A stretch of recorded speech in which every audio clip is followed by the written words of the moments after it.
CAA पर अमित शाह का बड़ा ऐलान। 2024 लोकसभा से पहले सीएए लागू करेंगे।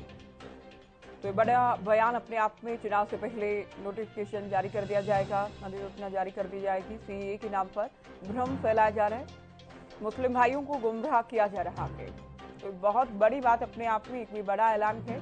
सीएए भारतीय नागरिकता छीनने के लिए नहीं है, एक बार फिर से साफ किया गया है। तो गृहमंत्री की ओर से बड़ा बयान।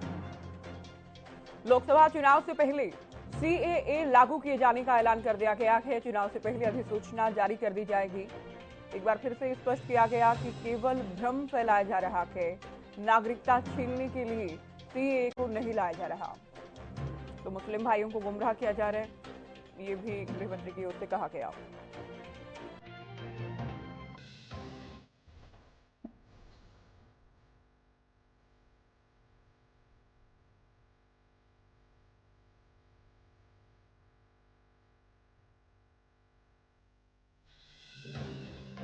ये बड़ी खबर आपको बता रहे हैं। अमित शाह की ओर से कहा गया है कि चुनाव से पहले सीएए को लागू कर दिया जाएगा और ये नागरिकता छीनने के लिए नहीं है। भारतीय नागरिकता नहीं छीनी जाएगी, ये केवल एक भ्रम फैलाया जा रहा है, गुमराह किया जा रहा है मुस्लिम भाइयों को।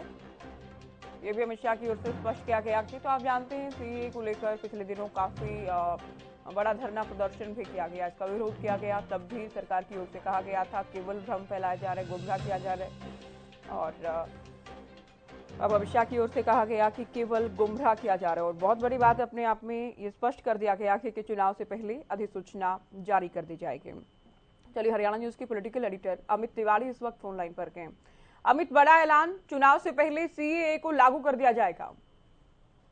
देखिए ज्योति, जैसा आपने कहा कि पहले से ही देश में जब लागू है सीएए यानी नागरिकता संशोधन अधिनियम, इसे लागू कर दिया गया था। लेकिन जो नियमावली थी, उसे नियम जो है वो लागू नहीं हुए। उस समय भी विरोध हुआ था। हाँ। लेकिन जो आज अब गृह मंत्री अमित शाह का बड़ा बयान, इसे कहा जाएगा कि चुनाव से पहले जो है वो सीएए को लागू कर दिया जाएगा। यानी कोई भी इसमें भ्रम की स्थिति में न रहे और कोई किसी को कोई कंफ्यूजन है इसको लेकर, तो वो अपना दूर कर ले। देश में यह कानून लागू होगा और खासतौर पर किसी के को परेशानी वाली बात उन्होंने कहा कि नहीं होनी चाहिए, क्योंकि यह कानून उन लोगों के लिए है जो पाकिस्तान में, बांग्लादेश में और जो दूसरे इलाके हैं अफगानिस्तान में, वहां प्रताड़ित हैं, उत्पीड़ित हैं। ऐसे हिंदू लोग, उन्हें जो है उनके अधिकार देने की कोशिश इस कानून के जरिए की गई है।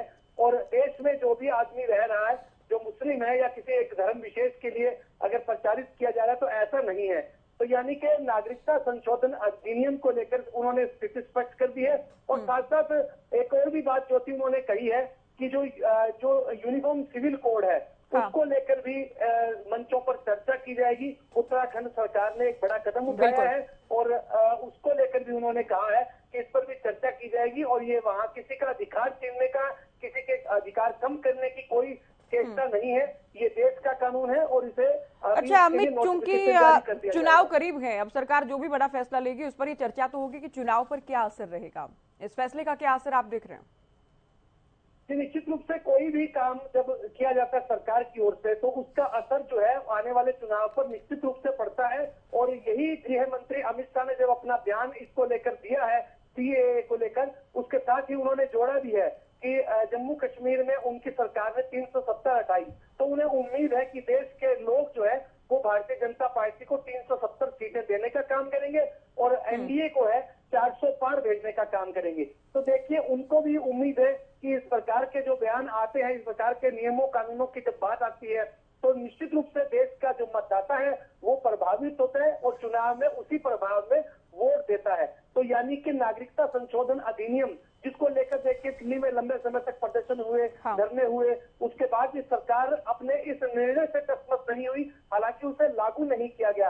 अब अगर गृह मंत्री अमित शाह ने बयान दिया है तो उसके बड़े मायने हैं। और निश्चित रूप से देखिए, आज से 17वीं लोकसभा की अगर बात करें, उसका अंतिम सत्र जो है वो, उस अंतिम सत्र का भी अंतिम दिन आज है।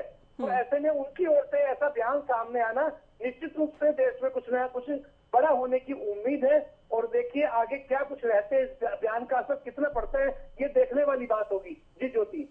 बहुत शुक्रिया अमित, ये पूरी बातचीत आपने की, जानकारी आपने दी। तो चुनाव देखिए करीब हैं और अमित शाह ये कह रहे हैं कि चुनाव से पहले अधिसूचना जारी कर दी जाएगी। इतना ही नहीं, यूनिफॉर्म सिविल कोड को लेकर भी अमित शाह बात कर रहे थे। 370 का भी जिक्र किया गया। 370 सीटें जो पीएम की ओर से लोकसभा में कहा गया था कि 370 बीजेपी और एनडीए 400 पार सीटें हासिल करेगा, अमित शाह की ओर से भी ये दावा किया गया।